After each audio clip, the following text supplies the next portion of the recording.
Hello everyone, and welcome to another game of Warships.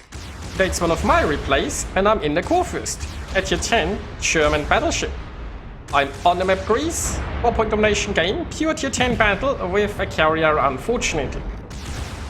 Now what is more fortunate is this enemy Yu Yang here is caught in my friend Valkyrie's radar, so it's pretty screwed. It doesn't really have, I'm not sure why it's slowing down here. What it needs to do is go forward more, and I think it either stopped to get like a reload booster off with the torpedoes, or it tried to throw off the guns by changing its speeds, but what it really needs to do is hack this island somehow.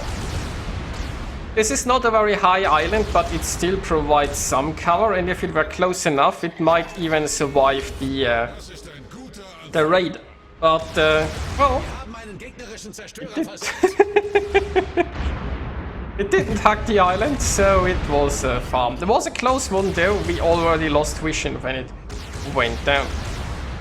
Meanwhile, there is a Pantro here, that's inside my secondary range, that's quite lovely. Now what's less lovely is this Vermont over there is technically seeing my broadside, and Vermont's hurt quite a bit. Now it's currently turning away and I don't think it's interested in me. And I'm also currently in concealment. Now this is where I have to decide what to do. For whatever reason, most of the enemy team seems to be inside their spawn. So I might be able to just push her, right? There is basically, well, there are two Vermonts and there is a Petro. Now if I can push around here and the Petro is still inside my secondary range, then I can easily take down the Petro. If this Vermont is just running away, it won't have a good angle to shoot me. It's mostly the Vermont in the center that could prove to be troublesome. Although it remains to be seen if it wants to shoot me. It's not like I'm the only ship around. It's also getting very low, so at this point I've decided pushing is quite a safe option here.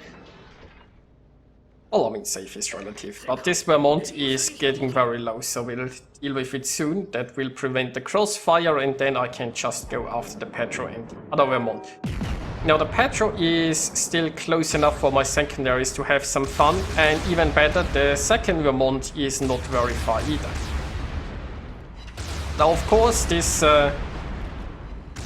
Vermont in the distance is unfortunately not sinking as fast as initially believed. But you know, as long as it's not interested in cross-firing me, I suppose I don't care too much about it. Now it's probably time to take a closer interest in the Petro. The one Vermont has disappeared. If I could get my secondaries shooting at both the Vermont and the Petro, that would be lovely. Okay, Vermont in the distance is back.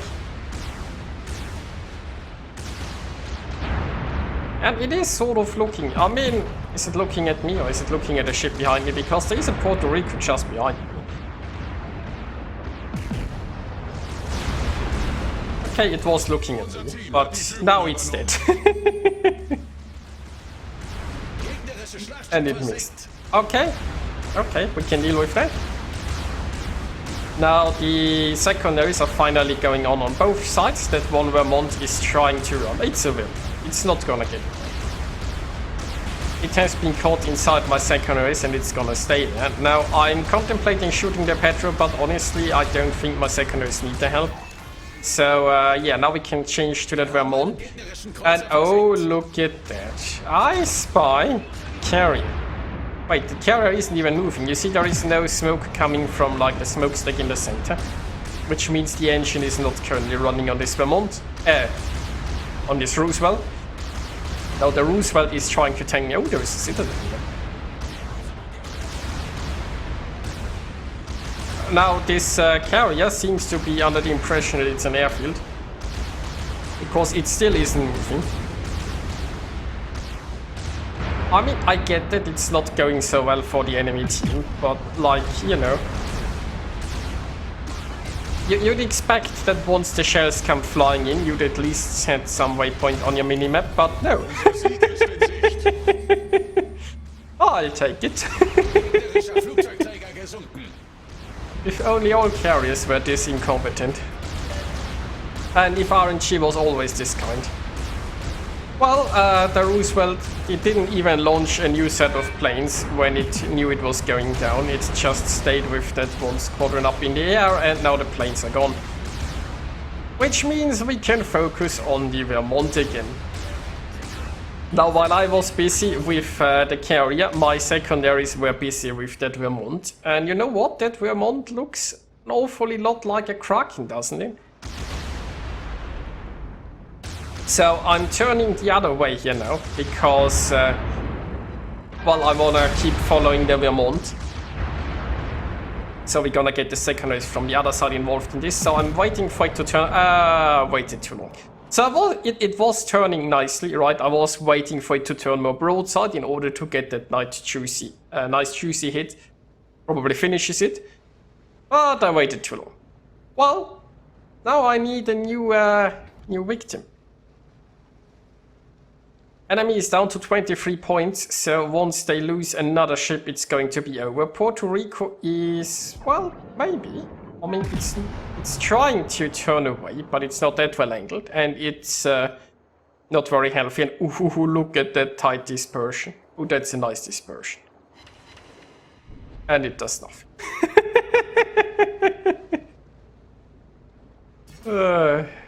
What a shame. So, the enemy team still hasn't decided to leave the hidey hole back there.